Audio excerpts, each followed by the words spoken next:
पैसे की कमी सबसे ज्यादा थी, इसलिए कि कभी सोच भी नहीं सकते थे कि इतना अमाउंट हो गया और मैं यहाँ पर करबला आ सकूंगा। और मुझे फोन आया कि आप आ जाओ और यहाँ पर अपना नाम लिखा दो। किसी शख्स ने वहाँ पर अमाउंट डाला, वो शख्स अपना नाम नहीं बताना चाहता था मुझे। अब पहली बार आया हूँ और पहली बार जब मैं आके नजफ में उतरा हूँ तो मैं बता नहीं सकता कि किस तरीके से मैं था।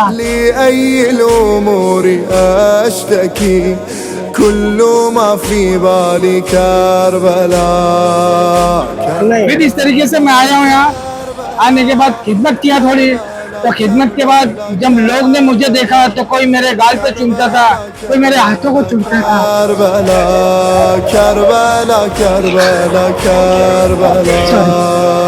दिल में ये है जल्द से जल्द इमाम हुसैन के पास मैं पहुंचूं और गिरिया करूं कि मौला मेरे जैसे लोग उनको जल्द से जल्द पहुंचा दीजिए।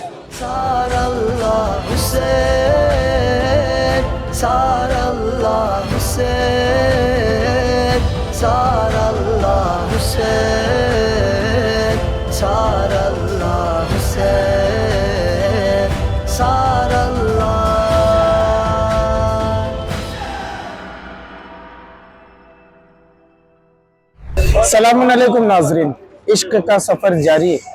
पिछले साल भी जब मैं यहाँ पे आया था, ऐसे ऐसे लोगों से मिला था जो आखिर मेरे लिए बहुत शॉकिंग था कि कैसे यहाँ पर वो आज आ गया। कुछ लोग हैं जो सिर्फ वीजा और पासपोर्ट लेकर आ जाते, कैसे भी आ जाते, जबकि यहाँ पे लाखों का करोड़ का मजमा होता है। उसके अंदर कहाँ वो रहेगा, कहाँ उठेगा, कुछ नहीं सोचता। वो अचानक से वीजा और पासपोर्ट लेता और आ जाता है। जब उससे पूछो तो बोलता है भाई ये इश्क का सफर। ऐसे कितने ही लोग हैं जिनके पास पैसे हैं, बेशुमार पैसा है, लेकिन वो तड़प नहीं है जो तड़प होना चाहिए। उनसे पूछो तो बोलता नहीं टाइम नहीं मिला, नेक्स्ट ईयर कभी जाएंगे। किसी के पास पैसा है लेकिन उसकी सेहत नहीं।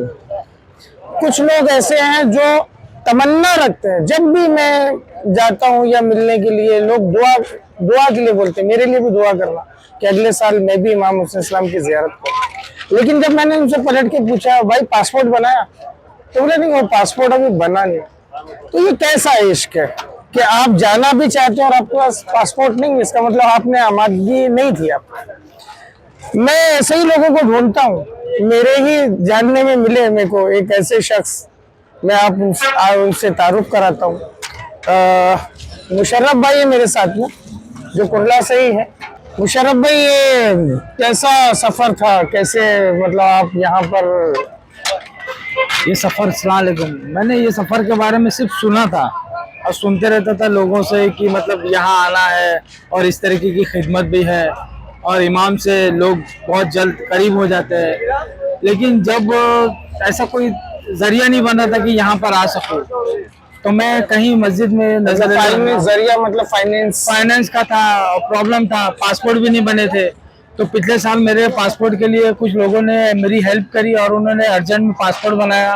फिर भी एक दिन में पीछे रह गया आने के लिए, लेकिन इस साल सेकंड में मेरा नाम आया और मैं ये 372 में आ गया।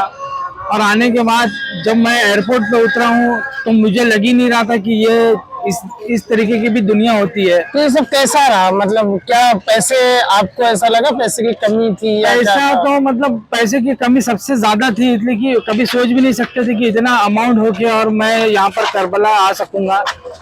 लेकिन अब मौला ने किसी न किसी जरिए से, किसी ने किसी तरीके से मदद करा और मुझे फोन आया कि आप आ जाओ और यहाँ पर अपना नाम लिखा दो। और मैंने जब वहाँ पासपोर्ट जमा किया तो किसी शख्स ने वहाँ पर अमाउंट डाला, वो शख्स अपना नाम नहीं बताना चाहता था मुझे।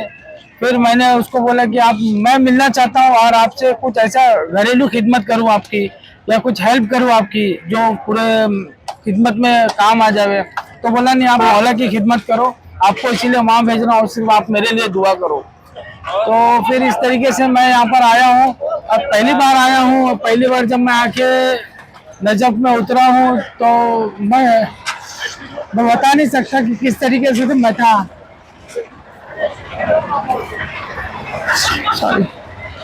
फिर इस तरीके से मैं आया हूँ यहाँ। आने के बाद खिदमत किया थोड़ी, तो खिदमत के बाद जब लोग ने मुझे देखा तो कोई मेरे गाल पे चूमता था, कोई मेरे हाथों को चूमता था।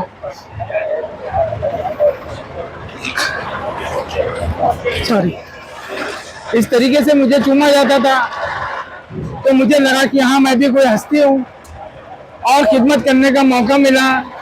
तो एक ईरानी था कि फारसी था मुझे पता नहीं, उसने अपनी जबान में कुछ बोला और उसको डिवाइड करा, और बोलने के बाद उसने बोला कि अभी आप हिंदी में सुनो क्या बोल रहे हैं।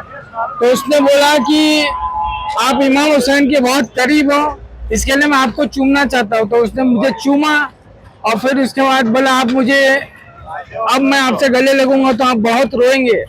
और मैंने गले लग के हकीकत में काफी रोया और कुछ समझ में नहीं आ रहा मैं किस जगह आ गया हूँ। और मैं मुश्किल से घर में, सिर्फ घर में एक बार फोन करता हूँ, बाकी ये दुनिया अलग है।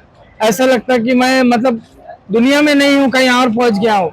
और खिदमत मेरे को टाइमिंग था कि 12 घंटे का था, लेकिन आज मैं 16 घंटे 18 घंटे भी काम करता हूँ और मुझे कुछ थकान नहीं लगती है।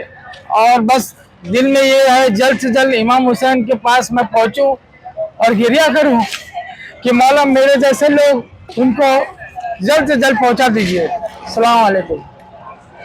देखा नाजरीन आपने, ये जज्बा है, इसे कहते हैं इश्क का सफर। और मुशर्रफ भाई जैसे ऐसे कई सारे लोग हैं जो इस कारवान का हिस्सा बनते हैं। मैं पिछली बार भी ऐसे कई लोगों से मिला था जो बेचारे शायद फाइनेंशियली इतने स्ट्रांग नहीं है, लेकिन ये इनका दिल जो है ना वो बहुत नर्म है इमाम हुसैन इस्लाम को लेकर, इनकी जियारत को लेकर। ये इश्क का सफर जारी है और ऐसे आशिकान हुसैन से आप लोग को मिलाने की कोशिश करें।